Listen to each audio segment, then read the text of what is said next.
अस्सलाम वालेकुम क्लास। आज का जो हमारा टॉपिक है वो बेंजीन का ही चल रहा है। बेंजीन का हम लोगों ने स्ट्रक्चर पढ़ा था इससे पहले तक, क्यूज़ फार्मूला था।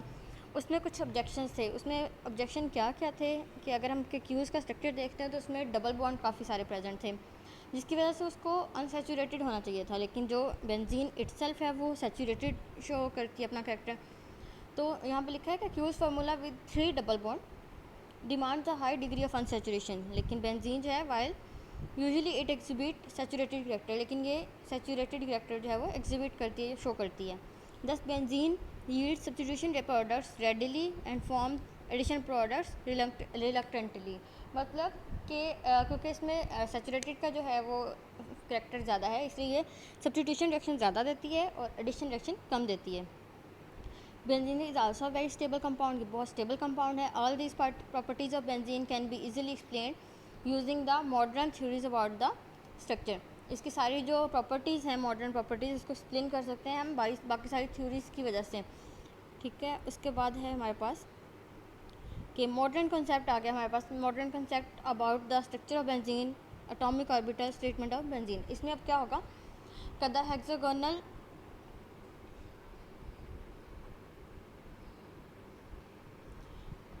The hexagonal framework of benzene can be conveniently explained using hybridization approach। मतलब हम लोग पता है हमारे पास हाइब्रिडाइजेशन की जो स्टेट है उसको अगर हम यूज़ करते हैं तो हम इसका फ्रेमवर्क बता सकते हैं। अकॉर्डिंग टू दिस जो है ईच कार्बन जो है इन बेंजीन वो sp2 हाइब्रिडाइज्ड है।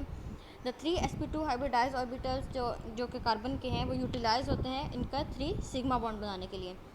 उसके बाद है कि the with adjacent carbon atoms and one with hydrogen, एक तो एडजेसेंट कार्बन के साथ और दूसरा जो है हाइड्रोजन के साथ, वो सिग्मा बॉन्ड बनाने के लिए यूज़ होते हैं। The unhybridised 2pz orbital. अब क्योंकि हमें पता है कार्बन में 2pz ऑर्बिटल प्रेजेंट होते हैं, तो वो जो 2pz ऑर्बिटल है वो राइट एंगल पे प्रेजेंट होते हैं टू दीज sp2 ऑर्बिटल्स। ये जो कार्बन के sp2 ऑर्बिटल्स हैं इनके राइट एंगल पे अनहाइब्रिडाइज 2pz ऑर्बिटल प्रेजेंट हैं। Since all the sp2 orbitals are in the same plane, क्योंकि ये सारे के सारे sp2 जो हैं वो सेम प्लेन के अंदर प्रेजेंट है, इसलिए ये जो कार्बन और हाइड्रोजन का एटम जो है वो कोप्लेनर होगा। उसके बाद ऑल द एंगल्स आर, जितने भी कार्बन और हाइड्रोजन के जो एंगल्स हैं वो 120 के होंगे। कन्फर्म्स आर रेगुलर, क्योंकि वो 120 के एंगल है इसलिए इसका जो रेगुलर जो स्ट्रक्चर आएगा 6 है तो हेक्सागोनल स्ट्रक्चर आ जाएगा हमारे पास। The unhybridised 2pz orbital partially overlap to form a continuous sheet of electron cloud. मतलब वो जो 2pz ऑर्बिटल जो कि अनपेयर्ड था, हमने क्योंकि sp2 हाइब्रिडाइजेशन पढ़ी है उसमें हमने देखा कि 2pz जो थे वो फ्री था और जिसने साइडवेज ओवरलैपिंग दी और एक इलेक्ट्रॉन क्लाउड बनाया जिसको हम पाई बॉन्ड कह रहे थे। इसी की वजह से हमारे पास इसमें 3 जो है वो डबल बॉन्ड आते हैं। उसमें है जी below above and below the carbon atom वो ओवरलैपिंग करते हैं और सिग्मा बॉन्ड है वो बना रहे हैं। Since each 2pz orbital overlap by the 2pz orbital of the adjacent, her carbon का 2pz ऑर्बिटल साथ वाले कार्बन के 2pz ऑर्बिटल के साथ वो ओवरलैपिंग करेगा और हमारे पास जो है वो डिफ्यूज़ और डीलोकलाइज्ड जो है वो इलेक्ट्रॉन क्लाउड जो है वो आ जाएगा। इसको आप लोग जो है इसका स्ट्रक्चर हो गया, हमारे पास मॉडर्न थ्योरी आ गई। इसके बाद है कि बेंजीन जो है वो स्टेबल किस तरह से है। तो द स्टेबिलिटी ऑफ बेंजीन किस वजह से है, as mention earlier benzene is an extraordinary stable compound या मॉलिक्यूल, बहुत स्टेबल मॉलिक्यूल है। इसकी स्टेबिलिटी की जो रीज़न है वो है extensive delocalisation of electron cloud. अभी हमने पढ़ा कि जो 2pz ऑर्बिटल थे वो ओवरलैप कर रहे थे और एक डिफ्यूज स्ट्रक्चर दे रहे थे, इस वजह से इसका जो है वो स्ट्रक्चर वो है स्टेबल है।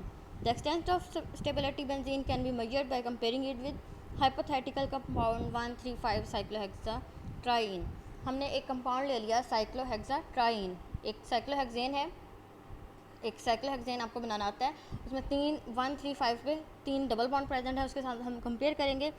This can be done by estimating the heats of hydrogenation. अब हम इसकी हीट्स ऑफ हाइड्रोजनेशन जो है वो इसको देखेंगे कि क्या होता है। साइक्लोहेक्सीन है हमारे पास, 6 member ring containing 1 double bond. अगर हमारे पास कोई ऐसा, ये देखेंगे साइक्लोहेक्सीन है, ऐसा एक साइक्लोहेक्सीन है जिसमें एक डबल बॉन्ड है, इसके हमने हाइड्रोजनेशन करवा दी फॉर एग्जांपल, और प्लैटिनम जो है वो कैटलिस्ट यूज़ कर दिया। तो इसमें जो हाइड्रोजनेशन का मतलब जाहिर सी बात है यही है कि इसमें एडिशन ऑफ हाइड्रोजन हो रहा है। तो एडिशन ऑफ हाइड्रोजन का मतलब है ये जो डबल बॉन्ड है इसको ख़त्म करना।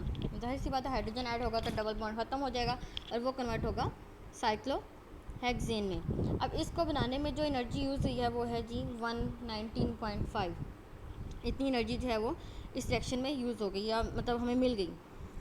वी वुड एक्सपेक्ट दैट अगर एक जो डबल बॉन्ड है ये वाला, हमने इसको ख़त्म करनी है, अगर हमारे पास इतनी एनर्जी यूज़ हुई है तो जाहिर सी बात है जो 3, अगर हेक्साट्राईन था हमने पीछे पढ़ा, अगर हेक्साट्राईन है तो उसको रिमूव करने के लिए, 3 डबल बॉन्ड रिमूव करने के लिए हमें इस जो एनर्जी है ये 119.5 वाली एनर्जी है, इसका ट्रिपल चाहिए होगा, जाहिर सी बात है।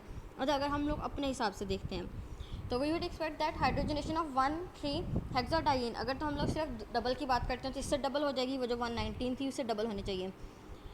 And thus have the equal to about -239 when the experiment done, लेकिन जब एक्सपेरिमेंट हुआ तो वो एनर्जी जो है उससे कम आई, मतलब जो एक्सपेक्ट किया हमने, कैलकुलेटेड की कि 190 से डबल होनी चाहिए थी, वो इससे कम आई। This result is quite close to what we calculated, and the difference can be explained by taking this account the fact that compound containing conjugated double bonds are usually somewhat more stable than those containing isolated double bond। कि मतलब वो compound जिसमें conjugated double bonds होते हैं, एक के बाद एक होते हैं, वो जो है मतलब एक डबल बॉन्ड आ गया फिर सिंगल और फिर डबल, वो जो होते हैं वो ज़्यादा स्टेबल होते हैं एज़ कम्पेयर टू जिसमें कोई एक जो है वो डबल बॉन्ड प्रेजेंट है, ये अलग अलग से प्रेजेंट है। तो ये दूसरी एग्जांपल आगे उन्होंने ली है, 2 डबल बॉन्ड हैं, 2 हाइड्रोजन के मॉलिक्यूल यूज़ कर लिए, प्लैटिनम कैटलिस्ट है, और इसमें जो एनर्जी मतलब हमने जो कैलकुलेटेड थी कि हमने अपनी ऑब्जर्वेशन से देखी कि वो डबल होनी चाहिए थी, वो 239 थी, लेकिन जो एक्सपेरिमेंट में आई वो 231 थी। अगर हम लोग इसी एक्सपेरिमेंट को एक्सप्लेन करते हैं हेक्साट्राईन के लिए, 3 बॉन्ड के लिए, तो उसमें क्या होगा हमारे पास कि हमारे पास वो जो 119 आई थी उसको हम 3 टाइम्स लेंगे, कि मतलब हम देखेंगे अगर एक बॉन्ड को ख़त्म करने के लिए -119.5 एनर्जी यूज़ हुई थी, तो हमारे पास जो है 3 बॉन्ड को ख़त्म करने के लिए जाहिर सी बात है उसको 3 से मल्टीप्लाई करेंगे और वो आएगी जी 358, इतनी होनी चाहिए। लेकिन जब एक्सपेरिमेंट हुआ तो वो एक्चुअली जो वैल्यू आई है हमारे पास वो 208 आई, बहुत कम आई है हमारी एक्सपेक्टेड वैल्यू से। तो बेंजीन है उसमें 3 हाइड्रोजन मॉलिक्यूल यूज़ किया और हेक्सेन मतलब तीनों के तीनों जो डबल बॉन्ड थे ख़त्म कर दिए, तो जो एनर्जी जो रिलीज़ हुई है वो क्या है 208। तो अब जो डिफरेंस आया है इनका हमारे पास वो आया है 150 kilo joule per mole energy का, ठीक है। तो when the result is represented by the following formal figure it becomes clear the benzene is much more stable than we calculated. तो इससे ये हमें पता चला है कि जो बेंजीन एक्चुअली है वो बहुत ज़्यादा स्टेबल है एज़ कम्पेयर टू उसके जो हमने ऑब्जर्व किया। यहाँ पे एक डायग्राम है, उन्होंने एक ग्राफिकल फॉर्म में बता दिया गया है, वही वैल्यूज़ हैं जो कि हम लोगों ने लिखी हुई थी, लेकिन यहाँ पे हम लोग जो है यहाँ पे उसका ग्राफ की फॉर्म में लिखेंगे। ग्राफ में उन्होंने इस साइड पे एनर्जी का शो कर दिया, पोटेंशियल एनर्जी, इस साइड पे स्ट्रक्चर है। तो एक जो है बॉन्ड के लिए वो 119 थी, 2 बॉन्ड ख़त्म करने के लिए उसकी 213 यूज़ हुई और 3 बॉन्ड को ख़त्म करने के लिए -358, ये कैलकुलेटेड वैल्यू थी। लेकिन एक्चुअली जो बेंजीन का जो हमने रिमूव किया है वो हमारे पास आया है किस जगह पे, वो 150 एनर्जी के डिफरेंस पे आया है कि इससे 150 कम एनर्जी यूज़ हुई। इससे हम लोगों ने इसका जो है स्ट्रक्चर वो एक्सप्लेन किया कि क्यों ज़्यादा स्टेबल है। तो indeed benzene is more stable than the hypothetical 135 hexatriene by 150.5 kilo joule per mole energy के, इतनी एनर्जी के हिसाब से वो ज़्यादा जो है इससे स्टेबल है। This difference between amount of the heat actually release and the calculated on the basis of the Q structure is now called resonance energy. ये जो डिफरेंस आया इन दोनों के स्ट्रक्चर का या एनर्जी का, इसको हम रेजोनेंस एनर्जी कह रहे हैं। It means benzene shows the phenomena of resonance. Resonance होता क्या कि एक ऐसा स्ट्रक्चर होता है जिसमें अल्टरनेट डबल और सिंगल बॉन्ड आ रहे होते हैं, जो इलेक्ट्रॉन है वो रेजोनेट कर रहे होते हैं। तो ये वाली जो प्रॉपर्टी है ये बेंजीन को मोर स्टेबल कर देती है दैन अदर। तो in benzene electrons are delocalise making it very stable molecule. इस वजह से ये डबल और सिंगल बॉन्ड होने वजह से ये बेंजीन को एक बहुत स्टेबल कंपाउंड या स्टेबल मॉलिक्यूल बना देते हैं, ठीक है। आज का आपका यही है, इसको अच्छे से रीड करो और इसके जो है वो नोट्स अगर बनाने हैं तो नोट्स बना लो। अल्लाह हाफिज़।